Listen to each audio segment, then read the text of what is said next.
Hi friends, Mindy here. I have a super simple process video for you today. I'm going to be setting up my traveler's notebook to work through Who is the Messiah from Bythewell4god. I'm starting with this traveler's notebook that coordinated with the devotional. I love this train on the front of this traveler's notebook. And so I'm pulling the staples out and I'm just going to pull some of the papers out and replace them with some of the pattern paper that coordinated with the devotional kit. In the past, when I've done this for working through a devotional, I have added in a bunch of different papers and I do all of the art part and the whole thing in these traveler's notebooks. But really this month, I'm going to be focusing more on just the scripture writing aspect of this. And so I'm just going to kind of walk you through my thought process for how I decide how I'm going to work through a devotional. It's a question I get asked almost every single month.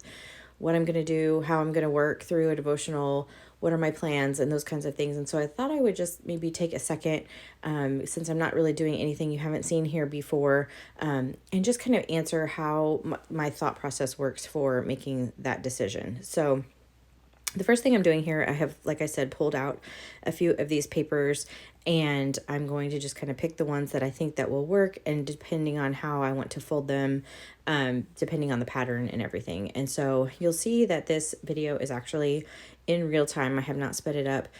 Start to finish, this video originally was only like 12 minutes long. I did cut out a couple things just of me, fumbling around trying to find something or whatever. But it is a really, really simple process. I'm just pulling some papers out, putting some new papers in, and I'm going to sew it back together. But one of the things that I get asked is how I'm going to work through the devotional and how I decide how I'm going to do that. So every month I usually use a journal that I've created, or some kind of project, or I work in my Bible. And this month, the way that I made that decision was I knew that December is going to be a super, super busy month. This is also a 25-day devotional, and I know that I don't have all day, every day to be committing to doing full artwork for each day of the devotional, but I do want to spend the time. There's also a scripture writing plan that you can get for free on the website that they have already pulled, that you can just go through and write the scriptures. That's what I did last month for November. It worked out really well for me. I was very busy last month, and so it just worked out because I was traveling and that kind of stuff. And so with this month being Christmas and just having a lot going on, what I have decided to do is kind of go ahead and sort of do a sort of conglomeration between the devotional and the scripture writing plan. So what I'm actually going to do is, typically whenever I work through a devotional in a journal, I will write out every single one of the verses that are mentioned for each day. There's 25 days. There's a lot of scripture in this devotional. It's just not feasible for me to be able to do that this month. And so what I'm going to do is I'm going to pick a verse from the Old Testament and a verse from the New Testament, because the way that we're looking at this devotional this month is we're taking Old Testament prophecies and then the fulfillment of those prophecies, talking about who the Messiah is. And so I'm going to go read through the day, pull one of each of those scriptures, Old and New Testament, and that is what I'm going to use for my kind of scripture writing. And that's what's going to be on these pages that you see. So I will decorate these pages slightly. I will use the flashcards and those kinds of things. But mostly I'm just going to be focusing on writing out those scriptures. I have some other projects that I'm working on that I need to make sure I have time for as well.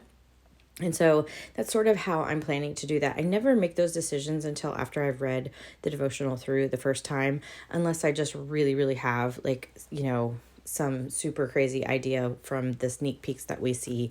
If I, have already an idea in mind, but for the most part, I really decide this after the fact. And so I'm going to do basically scripture writing here in this traveler's notebook. Like I said, it's each day will have an Old and New Testament reference, depending on the prophecy that we're talking about. And then I will actually end up doing a few pages in my Bible, and I'll be sure to do some process videos for those as well. But that's kind of how I'm going to be working through the devotional this month, because I'm really trying to be mindful of the time that I have and not over stressing myself out trying to do a bunch of things. So That being said, I'm getting ready now to bind all of this back together. Certainly, if you had a long arm staple, you could do that. I don't have one of those. So I'm just going to do a 3-hole pamphlet stitch on this traveler's notebook. I've done this in the past on my channel.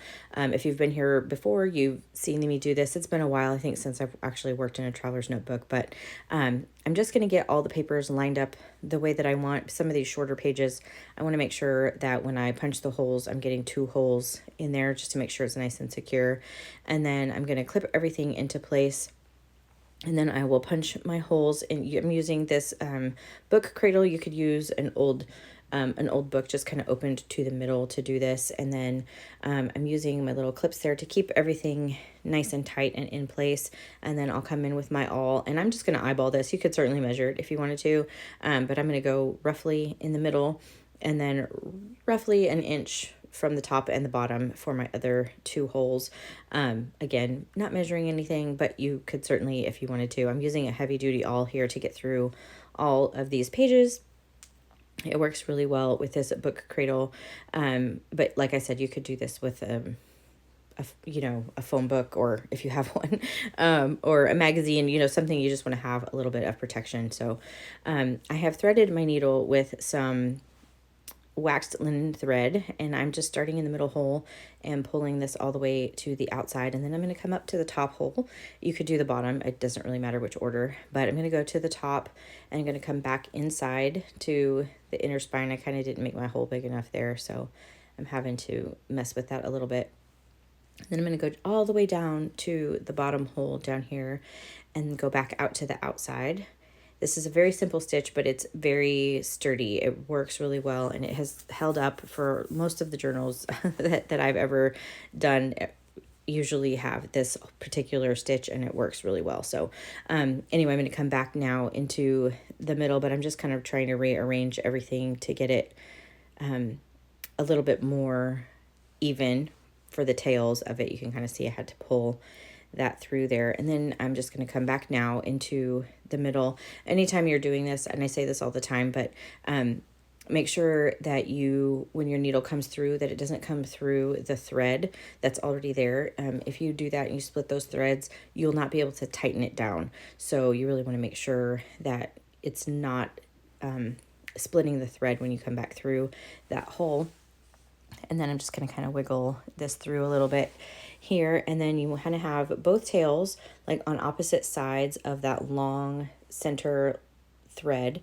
And I took my needle off there. You can see I'm going to tuck this one under. So I have one on each side. I'm just going to tighten this down and make sure that I have a really nice and tight sewing on here before I actually tie that down. Just making sure everything is lined up well. And then I'll just tie a double knot here, and I'm going to leave those strings long because I may actually come back and add some little charms or something to this, and if not, then I will just trim them down later. But I like to give myself the option for later. And that's really it for me for this traveler's notebook. Like I said, I'll come back through and decorate the pages a little bit as I am working on the scripture writing. I'll use the stickers and ephemera and those kinds of things. But for the most part, it's just really going to be scripture writing here in this traveler's notebook with a few entries in my Bible for this month. So if you would like to make sure that you see some of those process videos, be sure to subscribe to my channel, click the notification bell so you'll get notified anytime that I create new content. I'm just going to do a little flip through here so you can kind of see what I'll be working with this month. Again, super simple process, but I really needed to simplify for the month of December. And I just tried to pick some of the papers that I really loved and some from each of the paper packs that were released this month because it was hard to decide which one I liked the most. So so that's it. Very simple this month. So if you have any questions, feel free to leave them below. Like I said, subscribe if you haven't already. And until next time, bye.